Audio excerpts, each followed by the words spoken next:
안녕하세요, 여러분. 이것은 백제시대 부여군에 있었던 아주 귀중한 대한민국의 최고의 걸작품 중인 하나인 백제시대의 대향로예요. 대향로. 향을 피우던 제사기구이죠. 제사기구. 그 제사기구가 한 60cm 정도, 61cm 그 정도 크기였는데, 그 조형물을 본따서 이렇게 거대한 걸작으로, 이것은 한 적어도 4, 5m는 될 것 같아요. 4, 5m. 정말 크게 만들어 놨어요. 그래서 보기에 참 내포 신도시 홍해공원의 가장 멋진 조형물로 제가 평가하고 싶어요. 이곳에는 단지 공원을 조성하기 위한 멋이 없고 돈만 소비한 듯한 이상한 조형물들이 많아요. 근데 이것은 정말로 웅장함과 그 정교함, 그 적절하게 배치되어 있는 그 위치, 또 적당한 크기, 정말 모든 것이 완벽하게 진품을 보는 듯한, 진품에서 느끼지 못한 그 웅대함을 느끼게 돼요. 그 진품은 부여 국립박물관에 소장되어 있대요. 부여군의 가장 큰 국보급 보물이죠. 그 보물이 발견된 것은 그 능산리 고분 있잖아요. 거기 무덤. 옛날 왕의 무덤들, 그곳을 방문하는 방문객들을 위해서 주차장 공사를 하다가 우연히 이 땅에 묻혀 있는 이 원형의 정말 1500년 전의 그 아름다운 모습을 그대로, 원형 그대로 간직한 이 향로를 발견해서 1500년 만에 우리 역사에 다시 백제시대의 그 역사를 가지고 다시 태어난 듯해요. 그래서 참 우리가 지금 현대를 살고 있지만 1000년 전에도 2000년 전에도 이 땅에는 누군가 정교한 예술의식을 가지고 살아가고 있었다는 그러한 생각을 한번 해봐요. 이것은 그 백제가 3번인가 수도를 천도했죠. 위례성에서 그때 한강 유역을 백제가 차지하고 있다가 고구려한테 그 한강을 또 뺏기고 국력이 쇠약해지니까 또 공주, 웅진성인가요? 그쪽으로 또 이전하고 또 마지막으로 거기에서도 또 힘이 또 딸리니까 부여군으로 수도를 이전했는데, 그때 당시에 그 궁궐 옆에 사비성이죠. 그때 사비성 옆에 대장간을 만들어서 그 국가를 위해서 자기 이제 나라를 지키기 위한 어떤 염원을 기르기 위한 사찰을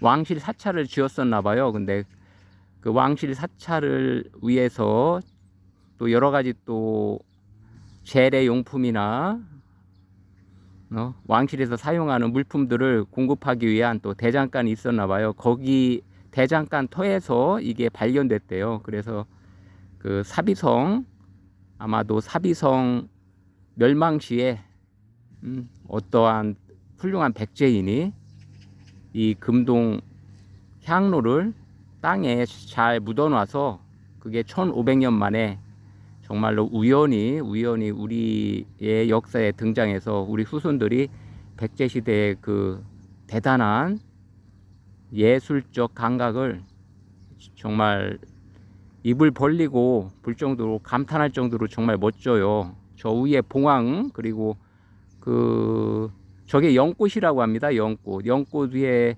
새겨져 있는 동물들, 뭐 새도 있고 사슴도 있고 악어도 있다고 하던데요. 악어도 있고 그리고 밑에 받침대 있잖아요. 저 받침대가 용이 하늘로 승천하는 모습을 구현한 것이라고 해요.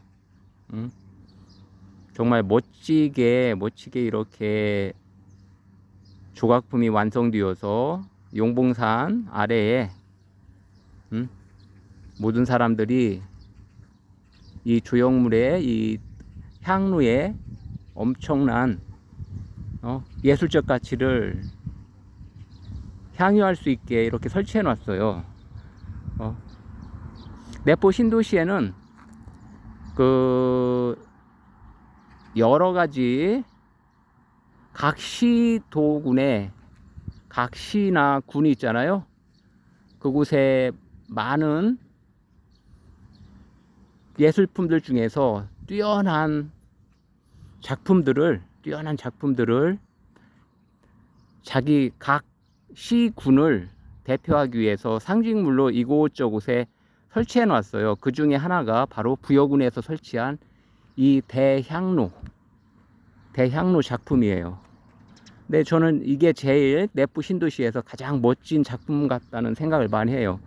이곳에 있는 많은 작품들이 다 뭐 나름대로 예술가들의 영혼을, 땀과 수고를 쏟았겠지만 그렇게 지나가는, 적어도 저의 눈에는 어떤 감동은 주지 못해요.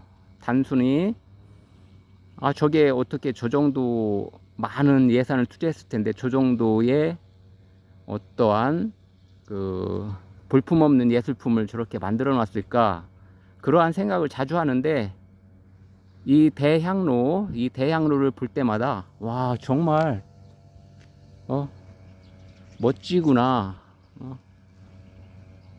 정말 멋지구나. 저의 발을 정말 자주 멈추게 해요, 이것을 감상하면서. 그리고 또 이것을 보니까 또 어떻겠어요? 공부도 또 해야죠. 이게 어떻게 해서 발굴되었고 목적이 무엇이었고 이 대향로가 담고 있는 역사적인 사건들은 무엇이었을까, 여러 가지 생각을 하게 돼요.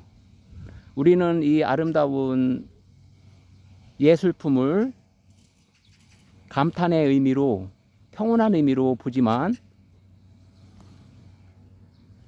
역사학자들에 의하면 상상컨대 백제 시대의 사비성이 멸망할 때 이렇게 어두움이 꼭 멸망을 나타내는 것 같죠. 멸망할 때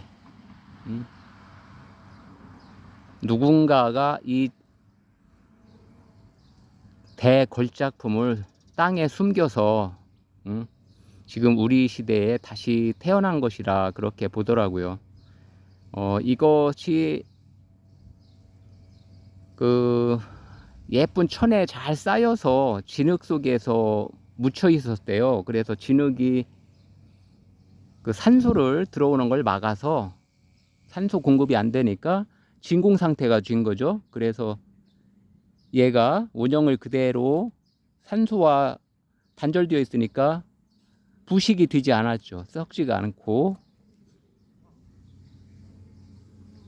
그 덕에 이러한 훌륭한 작품이 지금 벌 한 마리가 바로 앞에서 장난을 치고 있네요. 잠깐 잡혔었던 것 같은데 화면에. 정말 보기에 어떤가요? 이 대향로. 저 위에 있는 저 봉황, 그리고 밑에 있는 용이 승천하는, 용이 여의주를 물고, 여의주 대신 향로를 물고 하늘로 웅비하려는 저 아름다운 모습. 이 속에 조각되어 있는 저 연꽃이라고 하는데, 연꽃 위에 조각되어 있는 그 조각품들, 새도 있고 많은 동물들, 저게 20여 가지가 된다는데 또 신선처럼 저 산골짜기 같은 모습을 그려놓은 거 있잖아요. 산골짜기 같은 모습. 그 도교의 영향도 많이 받았다고 해요. 도교도 표현하고 불교도 표현하고. 그래서 이렇게 정말로 멋지고 훌륭한 작품이 이 내포시도시 홍야공원에서 우리가 접할 수 있다는 것이 참, 진품은 아니지만 진품보다 더 이 감동이 큰 것 같아요.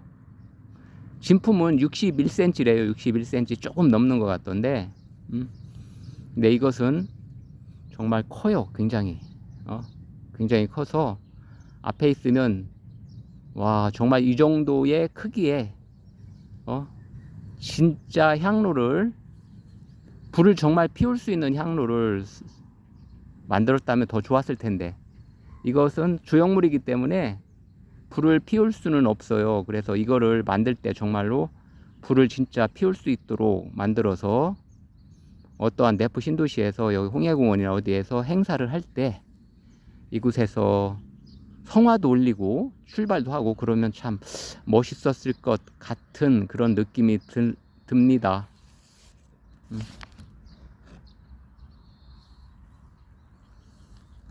참 1500년의 역사를 가지고 또 1500년 동안 이 대한민국의 흥망성쇠를 보았을, 땅속에서 보았을 이 향로가 여러 가지 의미를 주는 것 같아요. 이게 만약에 이 진품이 보험에 든다면 보험 가액이 300억 정도 된대요. 300억의 가치를 가지고 있다 이거죠. 최소한 300억의 가치. 백제 금속궁의 최고 걸작품인 이 대향로, 백제 대향로가 우리 시대에 정말 자랑거리고, 이 충남의 자랑거리고 부여군의 자랑거리가 될 거라고 저는 생각해요. 여기에는 뭐 나무, 바위, 또 저 산길, 산 계곡, 시냇물도 있고, 폭포도 있고, 호수도 있고, 호랑이도 있고, 또 날아다니는 새 같은 날짐승도 있고, 악기를 연주하는 악사도 있고, 말을 탄 어떤 기마 모양의 그 사냥을 하는 모습의 그러한 조각도 저기에 새겨져 있다고 해요. 그리고 필이나 악기 같은 걸 또 불기도 하고. 밑에 한번 보세요. 저 밑에가 용이에요. 용이 참 코 위에, 콧등 위에, 콧등 위에 한번 가까이 가서 볼까요? 용의 모습을.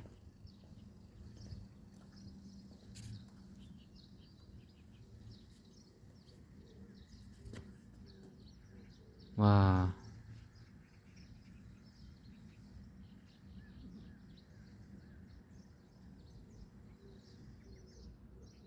멋지네요.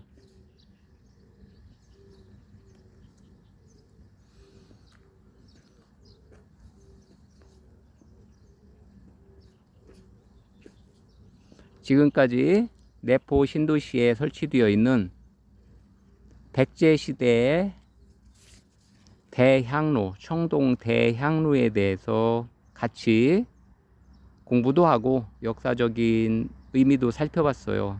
이것은 아마 사비성이 함락될 때에 660년 정도, 그때가 백제가 멸망했는데 그 당시에 역사적인 한이나 아픔, 우리가 텔레비전에서 보면 그 사극 그런 거 보면 성이 함락될 때 그 절규, 성이 다 불도 지르고 수많은 사람들이 칼 맞아 죽고, 아우성이죠. 지옥 같은 그 상황 속에서 누군가는 또 이것을 지키기 위해서, 그게 바로 장인정신 아닐까요? 장인정신. 정말 확실한 장인정신. 끝까지 백제는 망했지만 백제 향로를 통해서, 대향로를 통해서 백제 시대는 대한민국, 또 대한민국이 사라질지라도 영원히 백제 시대의 최고의 걸작품으로 남을 거라고 저는 확신합니다. 감사합니다. 좋은 하루 되세요.